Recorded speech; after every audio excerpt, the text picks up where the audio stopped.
So welcome students. In today's part we will be doing part 2 of unit 2 in economics, globalization and trade. So now for discussion, for learning, fair trade practices and World Trade Organization. So here in this chapter we are doing about trade. So what we call Vanigam. Okay. Fair trade is a way of doing business that ultimately aims to keep small farmers an active part of the world marketplace. So what is fair trade?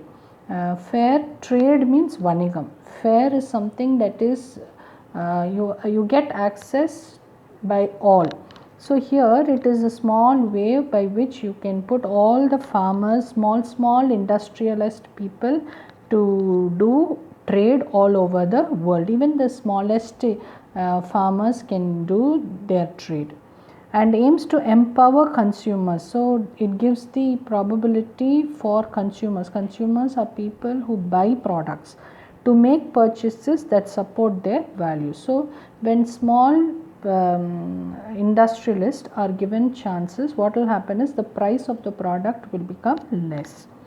So raising and stabilizing the incomes of small scale farmers, farm workers and artisans. So what is the use of doing fair trade? It will raise and it will stabilize. It will keep in a normal position the income of small scale farmers, that is small, some farmers will be doing only 1 acre of land or maybe 10 grounds of land. So small scale farmers, even the workers who work in the farm, and artisans. So artisans are skilled people and they will be skilled in one particular area. So like say for example in pottery, maybe in designs, like that. Okay.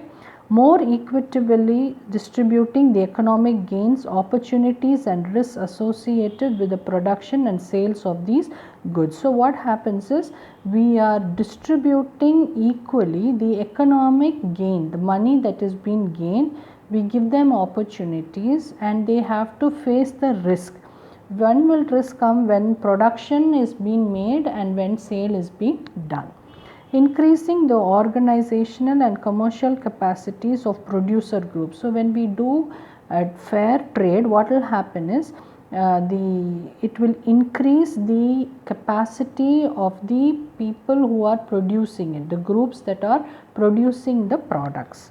Promoting labor rights and the right workers to organize. So we can promote also labors are people who work. Okay, labor rights and the rights and the way to organize those people. Promoting safe and sustainable farming methods and working conditions. Fair trade is about better prices, decent working conditions and fair terms of trades for farmers and workers. So that is a short understanding of fair trade. So when we do fair trade, we will get better price, we will have decent working conditions for people to work and fair terms. There will be perfect terms for trade and for farmers and for workers. Principles of fair trade organization. So creating opportunities for economically disadvantaged producers. So what is the principle for fair trade organization? It will create opportunities for those who are producing but they are unable to sell it in the outer market. That's why we call them as economically disadvantaged. They may not have the money to take it from one place to the other. Transparency and accountability. So transparency is you can clearly know what's happening. Accountability is they will come to know how much they have spent, how much they will be earning. That is called as accountability. Fair trade practices and payment of a fair price. So when we do this fair trading, we get good price. Okay, the reasonable price. That's what we call it as fair price, reasonable price. Ensuring no child labor and forced labor. So when we do this, we need not force children to work and we need not force laborers also to work because they are free to work. Commitment to non-discrimination, gender equity and freedom of association. So there need not be any kind of discrimination. Discrimination is separation. gender equity, whether it be men or women, they are allowed to do both, and freedom of association. So they can go directly and meet people and they have the freedom to get connected. Providing capacity building and promoting fair building. So what do? Is they provide capacity building and they promote fair building as well. So they can also here building in the sense is development. So they can develop their capacity, they can develop their promotion also. Respect for the environment. So and they can, once they learn this, they will start respecting the environment. The next line is actually dull, but that is GATT, G-A-T-T, which is General Agreement on Trade and Tariff. Tariff means price. So when we go to a hotel, you can see they will give you a menu card where you have all the prices in it. That's called as a tariff. GATT was signed by 23 countries in 1947. So what is GATT? It is a agreement which is signed by how many countries? 23 countries in 1947. India was one of the founder members of GATT. The Director General, so who was the director, main person of GATT, Arthur Dunkel, came up with the draft final act. So he made an agreement that is called as the draft final act, and this is known as Duncan draft. So draft is like before you could finalize on something, you write temporary, that's called as a draft. So known as Dunk draft, was approved and was signed. GATT's primary purpose. So what is the purpose of making an agreement?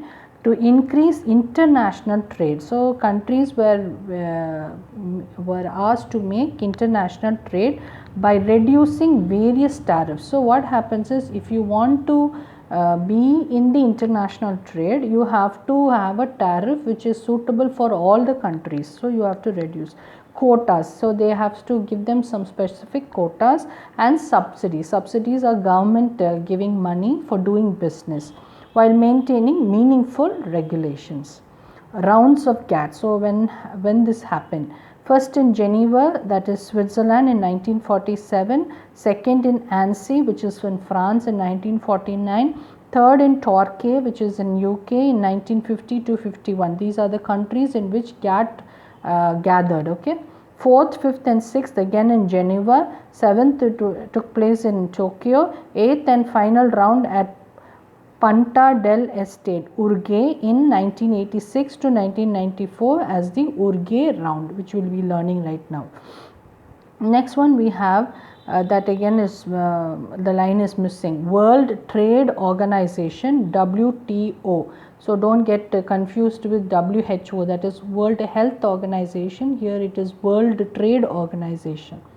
The signing of the final act of the Uruguay round. So Uruguay round, when it took place from 1986 to 1994, it's a place actually, by the member nations of GATT in April 1994, paved way. It gave the way for setting up of the WTO. So this GATT, which was gathered in 1986 to 1994, that made way to what is called as WTO, which is called as the World Trade Organization. An agreement to this effect was signed by 104 members. The WTO agreement came into force from January 1, 1995. So the first one was GATT. From GATT we get WTO, which was signed by 103 countries. World Trade Organization, WTO, headquarters it is Geneva, Switzerland. Purpose is to regulate international trade. Members will be Director General, 4 Deputy Director General. So there will be 1 Director, 1 Deputy, lower behind him 4, and 600 official staffs from around 80 member countries. And then objectives of WTO: to set and enforce rules for international trade. So we just now saw to enforce, to set the rule, to enforce the rule. To provide a forum for negotiating and monitoring further trade liberalization. So negotiating is when a price is to be settled, one person might be asking more, one will be asking less. So they will talk for various seasons and they will come to a standard. Okay, that's called negotiating. To resolve trade disputes, so if they have any kind of trade fights, they will dissolve it. Introduction at the sustainable development and environment can go together to ensure that developing countries secure a better share of growth in world trade. So here the most important is developing countries. So India is not a developed country, it's a developing country. So it gives way for them to increase their trade. To resolve trade disputes, to increase the transparency of decision making processes. So when you have these kind of organizations, decisions will be made and it will be clear for all the other countries. Introduction, sustainable development, the development and environment can go together to ensure full employment and broad increase in effective demand. So you can give them full employment for the people of the country. Trade related aspects of intellectual property rights. This is the next one. TRIPS, trade related aspects of intellectual property. Intellectual property rights may be defined as information with a commercial value. So you get information with some value, with money value. Under TRP's, patent shall be available for any invention, whether product or process, in all fields of industrial technology. So what will happen is you can get the information about any product or any process that is going to come into the industrial technology. TRIPS agreement covers 7 areas of intellectual properties rights. So how many areas it will cover? 7 major areas. Impacts and challenges of globalization. Positive impact. A better economy introduces rapid development of the capital market. So we all know. So if you develop the market, what will improve? The economy will improve. Standard of living has increased, has increased. Okay, so second one, when there is globalization, the standard of living of the normal person will increase. Globalization rapidly increase better trade so that more people are employed. So when we have globalization, what is globalization? Worldwide you are doing trade. So when you do so, you will get more people will be employed. Introduce new technologies and new scientific research patterns. So new technologies will come into existence. Globalization increases the GDP of a country. So what is GDP? We learnt in our previous session, gross domestic product. It helps to increase in free flow of goods and also to increase foreign direct investment. So here you see free flow of goods. So goods which are produced in one country can come to another country freely and the investment is being done. Money is being given to another country directly. So what are the negative impacts? Too much flow of capital among countries introduces unfair and immoral distributors of income. So when too much of money is being put into one country, what will happen is other countries will face problems. So that will become unfair. Another fear is losing national integrity. So when we do lot of trade, what will happen is that integrity, the goodness among nations will get spoiled. Because of too much exchange of trade, independent domestic policies are lost. So when countries do international trade, what will happen is the domestic inside the country, their policies are not enforced. Rapid growth of economy has required a major infrastructure and resource extraction. This increases negative ecological and social costs. So what will happen is when there is rapid immediate growth of economy, money, there you need to improvise on the infrastructure. Infrastructure is the building pattern. So when you do that, resource will be extracted. So you will be taking off all the resources that are available. So what will happen? Say for example, you want to set up an industry. So where can you set up an industry? You don't have place inside the city, so you will have to go outward where you will have lot of trees, and you will have to cut down the trees and bring up a industry. So ecology is lost. And rapid increase in exploitation of natural resources to earn foreign exchange. That's what we just now said. So we are exploiting the natural resource that we have in the country. Environmental standards and regulations have been relaxed. So here you can see that regulations have been relaxed. They are a little not on the stricter side. Challenges and globalization. The benefits of globalization extend to all countries. That will not happen automatically.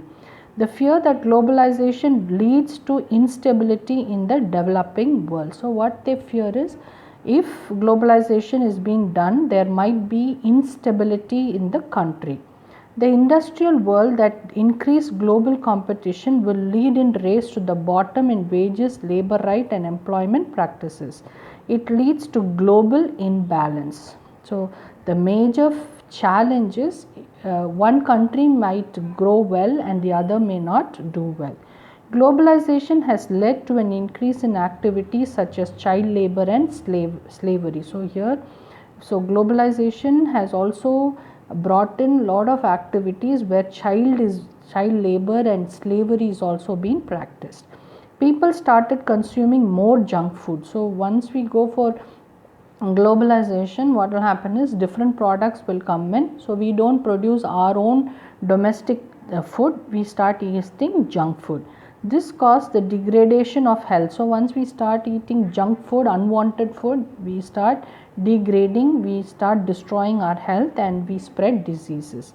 Globalization has led to environmental degradation. So what is being destroyed? Even our environment is being destroyed. So go through the lesson.